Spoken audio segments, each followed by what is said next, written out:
Dhanik Bharat educational institutions inter IIT JEE NEET admission open.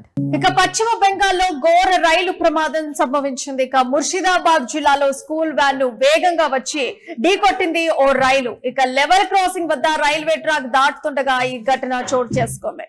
అయితే ప్రమాదంలో 3 విద్యార్థులు అక్కడక్కడే మృతి చెందారు. అయితే పలువురు విద్యార్థులకు కూడా తీవ్ర గాయాలయ్యాయి. క్షతగాత్రులను కూడా ఆసుపత్రికి తరలించారు. ఇదా ముర్షిదాబాద్ మెడికల్ కాలేజీలో విద్యార్థులకు చికిత్స అందిస్తున్న ఓవైపు అయితే ఆసుపత్రి వద్ద తల్లిదండ్రులందరూ కూడా కన్నీరు మున్నీరవుతున్నారు. అయితే ప్రమాదానికి గల కారణాలపై విచారణకు ఓవైపు ఆదేశించారు అధికారులు. ఒకసారి మనము ఆ ప్రమాదం ఎలా జరిగింది ఏంటనే వివరాలు కనుక్కునే ముందు ఒకసారి విజువల్స్ మనం చూద్దాం.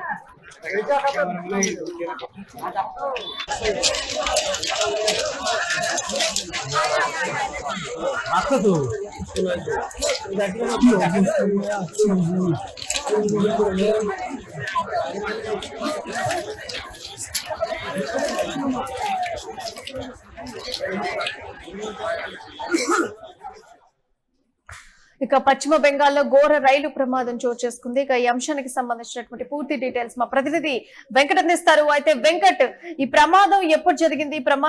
ఈ ప్రమాదం అవ్వడానికి గల రీజన్ ఏంటి? ఈ ప్రమాదంలో ఎంతమంది మృతి చెందారు? ఈ ప్రమాదానికి సంబంధించి పూర్తి డీటెయిల్స్ చెప్పండి వెంకట్. ఇక్కడ అంటే పశ్చిమ బెంగాల్లో జరిగినటువంటి ప్రమాదం తీవ్ర విషాదం నిజమని చెప్పుకోవచ్చు. ముర్షిదాబాద్ జిల్లాలోని కర్ణసురబర్మ అలాగే గోవిందపూర్ రైల్వే స్టేషన్ల మధ్య ఉన్నటువంటి ఒక లెవెల్ క్రాసింగ్ వద్ద ప్రమాదం జరిగినట్టుగా తెలుస్తోంది. సుమారు ఉదయం 7 గంటల నుంచి 7 గంటల మధ్య సమయంలో ఈ ప్రమాదం జరిగినట్టుగా తెలుస్తోంది. ప్రైవేట్ స్కూల్ విద్యార్థులతో వెళ్తున్నటువంటి ఒక వ్యాన్ అంటే స్కూల్ కార్ లాంటిది రైల్వే ట్రాక్ దాటుతున్నటువంటి సమయంలో నిమిత్తకత్వ లోకల్ రైలు వాహనాన్ని బలంగా ఢీకొట్టినట్టుగా కూడా తెలుస్తుంది. అయితే ఇక్కడ ఈ ప్రమాదానికి ప్రధాన కారణం గేట్ మ్యాన్ నిర్లక్ష్యంగా చెప్తున్నారు. ప్రత్యక్ష సాక్షులు అలాగే పోలీసుల ప్రాథమిక సమాచారం ప్రకారం మొదట ఆ ట్రాక్ పై ఔరంగాబాద్ వైపు వెళ్లేటువంటి నవద్వీప్ ధామ్ ఎక్స్ప్రెస్ వెళ్లడం కోసం రైల్వే గేట్ మూసేశారు. అయితే ఆ ఎక్స్ప్రెస్ రైలు వెళ్లిన వెంటనే మరో లోకల్ రైలు వచ్చేటువంటి షెడ్యూల్ ఉన్నప్పటికీ కూడా గేట్ మ్యాన్ ఆ గేట్లు తెరవడమే కారణంగా తెలుస్తోంది. అయితే గేట్ తెరిచి ఉండటాన్ని చూసి ఆ స్కూల్ వ్యాన్ డ్రైవర్ అలాగే ఒక సైకిలిస్ట్ అంటే సైకిల్ వస్తున్నటువంటి వ్యక్తి కూడా పట్టాలు దాటేందుకు ప్రయత్నం చేయడం, అదే సమయంలో నిమిత్త నుంచి కప్ప వెళ్లేటువంటి లోకల్ రైలు అత్యంత వేగంగా వచ్చి వ్యాన్ ఢీకొట్టడం జరిగింది. మొత్తం కూడా అంటే ఈ ప్రమాద తీవ్రత స్కూల్ వ్యాన్ మొత్తం కూడా నలిగిపోయిందని చెప్తున్నారు. ఇక ఈ దుర్ఘటనలో 3 పాఠశాల విద్యార్థులతో పాటుగా ట్రాక్ దాటుతున్నటువంటి జంషెడ్ అనేటువంటి ఒక సైకిల్ దొక్కేటువంటి వ్యక్తి, సైకిల్ పై వెళ్తున్నటువంటి వ్యక్తి కూడా అక్కడ ప్రాణాలు కోల్పోవడం జరిగింది. అలాగే వ్యాన్ డ్రైవర్ తో సహా మరో 4 విద్యార్థులు తీవ్రంగా గాయపడ్డారు. వారి పరిస్థితి కూడా విషమంగా ఉన్నట్లుగా చెప్తున్నారు. ఇక ఘటన జరిగిన వెంటనే స్థానికులు అలాగే స్థానిక పోలీసులు మొత్తం కూడా వెంటనే బహరాంపూర్ ఆసుపత్రికి క్షతగాత్రులను తరలించడం. ప్రస్తుతానికైతే మరో నలుగురు పరిస్థితి అత్యంత విషమంగా ఉన్నట్లు కూడా చెప్తున్నటువంటి పరిస్థితి. అయితే ప్రమాదం జరిగే సమయంలో స్కూల్ వ్యాన్ లో ఎంతమంది పిల్లలు ఉన్నారు? వీటి గురించి మన డీటెయిల్స్ ఉన్నాయా? ఎస్, అయితే స్కూల్ వ్యాన్ లో మొత్తం 8 నుంచి 9 మంది వరకు విద్యార్థులు ఉన్నట్టుగా తెలుస్తోంది. అందులో మొత్తం ఒకరు మాత్రం ఎటువంటి గాయాలు లేకుండా బయటపడ్డారని కూడా మనకు సమాచారం అందుతుంది. అయితే ఈ ఘటన కారణంగా మొత్తం అంటే అజీంగంజ్ కానీ కత్వా రైల్వే సెక్షన్ కి సంబంధించి రైళ్లు రాకపోగల కొద్దిసేపు అంతరాయం అయితే కలిగినట్టు కూడా చెప్తున్నారు.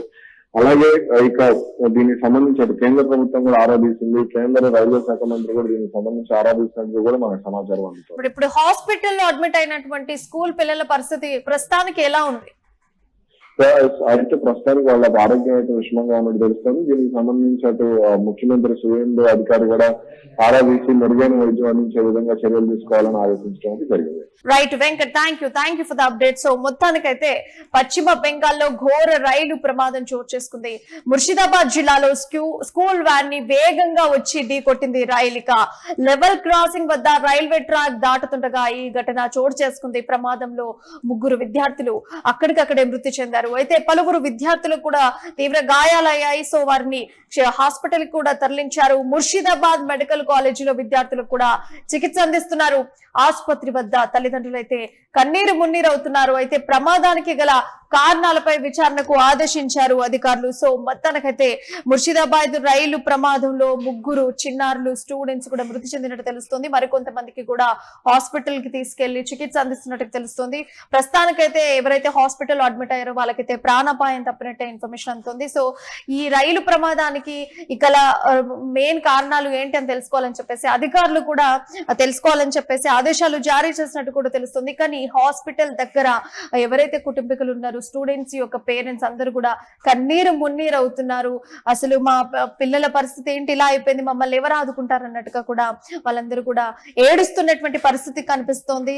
చిన్నాళ్ళని స్కూల్ కి పంపించాలి అని చెప్పేసి పంపిస్తే ఇలాంటి ఒక ఘోరం జరిగింది ఏంటి అని చెప్పేసి కుటుంబీకులందరూ కూడా పేరెంట్స్ ఒకటేసారి ఏడుస్తూ శోక సముద్రంలో మునిగిపోయినటువంటి పరిస్థితి ఏర్పడింది. మరొకరు 3 ఎవరైతే మృతి చెందారో చిన్న స్టూడెంట్స్ వాళ్ళు ఇంకా కూడా శోక సముద్రంలో మునిగి తేలుతూనే ఉన్నారు.